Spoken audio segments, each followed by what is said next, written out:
Today's today's live is creating a safe place to fail.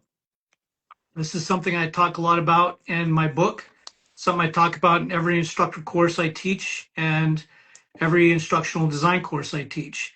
And it's something that I am very passionate about, largely because of I count myself pretty fortunate that I went into law enforcement a little older. I started basic at 33. I looked 20, like 20 years old, 19 years old, according to my FTOs, but I was 33 when I went in, and I had already been doing a lot of training and educating, taking a lot of what I learned from contributing to law enforcement training, because I wasn't a cop until 2000, and applying it to higher education when I was teaching graphic design at a trade school.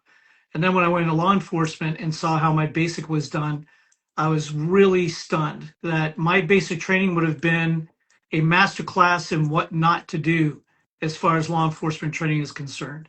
And I feel like, based on a lot of the people I've talked to, that a lot of law enforcement training is still doing the same crap that I went through in the 2000s.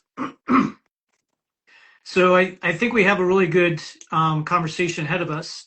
Jamie working in his academy, and Mesa PD is probably one of the most advanced. I don't like saying progressive because then it makes it sound like you're going communist or using pronouns and stuff.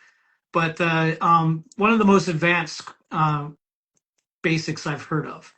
I tried to get in on a basic to observe, and I was promptly ignored. That was before I had the huge name I have now with 5 to 6 people out in the world.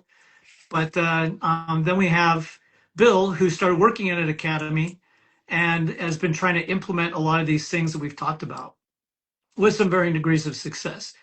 But I think also you have a lot of experience from your Marine Corps days, because Marine Corps does a lot of safe place to fail. And because, like in law enforcement, Marine can't afford to fail on the field, just like a cop can't afford to fail on the street. And so today we're talking about creating a safe place to fail, and it applies to more than just doing scenario-based training or scenario-based learning.